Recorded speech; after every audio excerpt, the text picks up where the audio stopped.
We haven't really got many problems. Teresa and I are happy, and we're baling hay here and loading, getting things put away here, getting hay took care of for Charlotte here, and working on the farm over, getting the land took care of. To transform this land into a massive industrial park. Now, the property is owned by Teresa Earnhardt. She's the widow of NASCAR legend Dale Earnhardt. We told you on Sunday, though, that she wants to turn 400 acres into the Mooresville Technology Park. 3, 2, 1.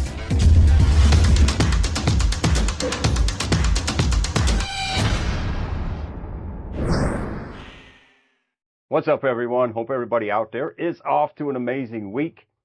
Now, I did an episode on this subject back in October of 2024, October 29th to be exact. I did it kind of as a little filler episode, didn't really figure it'd do much. But as of today, it's had over 223,000 views. So I figured what better time to give an update on this situation, because there is a lot of new news that's come out that you could be updated with.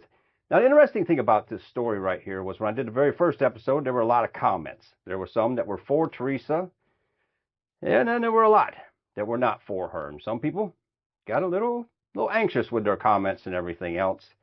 But I want to start out with this right here. Let's take a look at what the Dale Earnhardt property is. The Dale Earnhardt property. Beautiful place, wooded area. Place that Dale really enjoyed. Now, as you can see, on June 13th of 1985, Dale and Teresa acquired 235 acres in one swipe. And they continued to gather other acreage around the area. It didn't matter if it was 8 acres or 61 acres. And sometimes they would buy a single acre at a time. And they made their last purchase together on August 18th of 1999. Now, also on this property was built Dale Earnhardt Incorporated, the Garage Mahal of NASCAR racing, a place where people still go today just to relive memories and just be that much closer to Dale Earnhardt. But following his untimely death in 2001, most of the property sat idle. And that was up until this. In October of 2024, news broke and it spread like wildfire that Teresa Earnhardt was looking to sell 400 acres of this property that her and Dale had acquired over the years to turn into an industrial park. Now, the thing about this was, this is agriculture area. This was not zoned for industrial. So the biggest hurdle they had, first of all, was getting this zoned for industrial usage. But it didn't go so well, because on October 22nd, there was a meeting between the town and city planners where a lot of people stood up and didn't like this idea. Now, Teresa didn't show up herself, but she sent a representative, Dan Brewer, who was the one who introduced the Mooresville Technology Park. Now, on this October night, nearly 200 people, residents, neighbors of the surrounding area showed up to voice their displeasure with everything that was going on. And by the end of the night, the board voted 8-0 against this property turning into an industrial area. One of the board members went on to say that this is an agricultural area.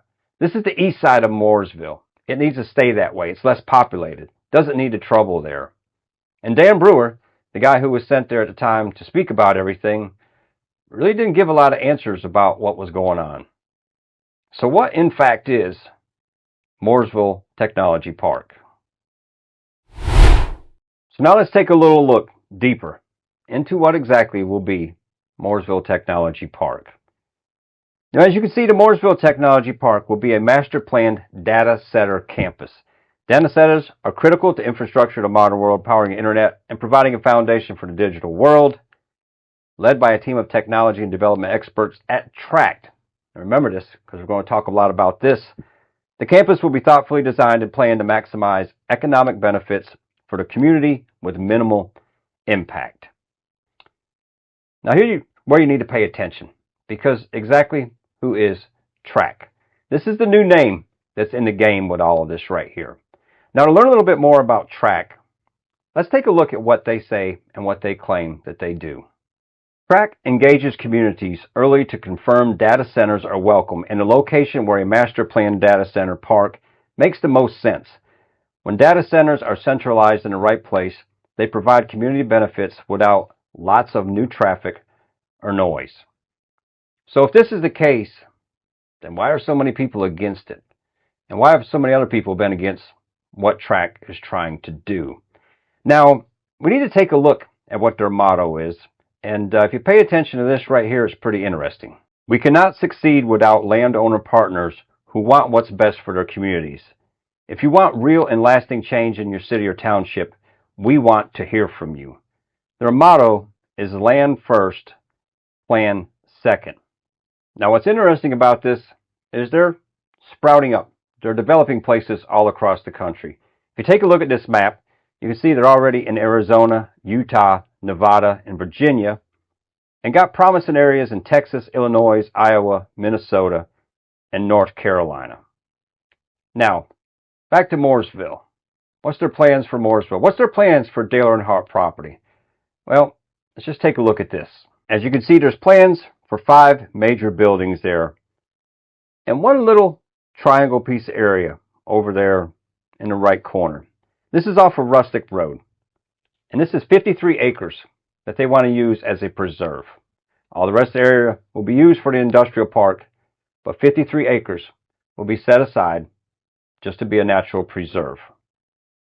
But why Mooresville? Why would TRAC be looking at Mooresville? And more interesting, why Dale Earnhardt's property? But to answer that, let's take a look at this. The Southeast is a rapidly growing area of our country with increasing online digital needs. Additional data centers are necessary to keep up with the demand. The proposed Mooresville Technology Park is an ideal site for a vital data center, as it is both centrally located in North Carolina and near existing Duke Energy transmission lines capable of serving high-tech facility. So what they're saying is Duke Energy, it's in the Mooresville area up there on Lake Norman, so this is the ideal place for them, a place that they could connect into and succeed at. There's other things that they need as well. But the interesting thing is, if you look down at the bottom, TRAC will be investing in water and sewer infrastructure improvements to serve the site. But they're also going to connect into municipal water and sewer infrastructure that is currently there. So they're going to tap into the lines of Duke Energy right now. They're going to use the natural infrastructure of water that's there right now. And what benefits do they have to prioritize with people around the area? What can they sell them on? Well, they claim to have limited traffic because there will be a smaller number of people that work there. There's not many visitors that come in there, so traffic will be kept to a minimum. They also say the influx of tax revenue will generate so much more and be able to help and give back to the community and help build things around the area, and that they would correlate with the neighboring society to make it better. And another big thing about this is they say that right now it's zoned as residential, and what they figure is they could build 400 homes in this area, which would cause a lot more traffic than what they will have with the Data Technology Center. So, why would people in the area be against this if they could build houses all around there? Well, here's some of the bad sides about this. As you can see in this picture right here, a lot of times the power necessities don't work out the way they need to, and they need to build all these solar grid areas. Now, these are things that are from TRAC's website themselves. If you take a look right here, you can see this article from CNBC in 2024 where it says data centers powering artificial intelligence could use more electricity than the entire cities.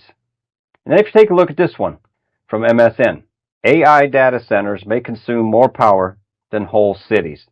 So it's very obvious right there that what they're saying is it's taking a lot of damn power to make these things work, and sometimes a little extra.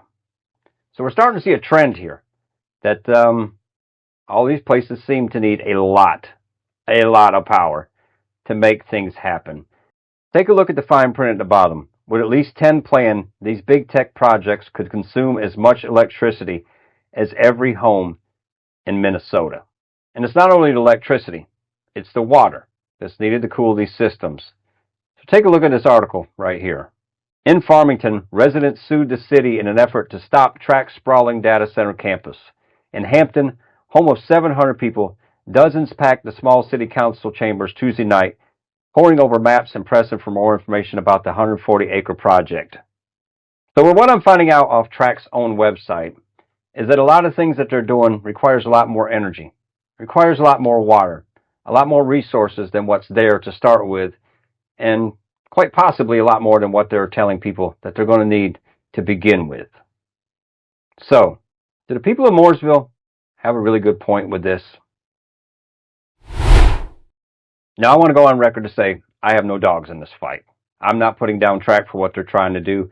I'm not putting down the people of Mooresville for stepping up and saying that they don't want this in their community. Now, I'm going to tell you the one thing that really bothers me about this whole situation is they're going to keep 53 acres at Rustic Road as a preservation. But the one thing I've not heard mentioned anywhere is any tribute, any memorial, anything to Dale Earnhardt to show that this was his property. This was a place that he acquired, a place that he loved. Not even a plaque, a monument, a little pond, something. I don't hear about nothing like that. So that just, to me, shows greed. It's just to change the society, change the situation. And if you take a look at this right here, this was Hanover County, Virginia. This was another place that they just acquired. And you can see them rolling hills with the trees that now will become something more reminiscent of this picture right here. So as I say, I have no dogs in this fight. I do want your comments. What do you think about this? Would you be interested in seeing the property that Dale Earnhardt acquired over the years and looked at his retreat, his resort, place he spent times with his friends, to become a data center, place with 53 acres set aside, just for wildlife and everything else, with no remembrance of Dale or anything of that nature? It's an interesting subject, and I want your comments down below. But anyways, as always, I hope everybody out there is having a great day, and we'll see you at the checkered flag.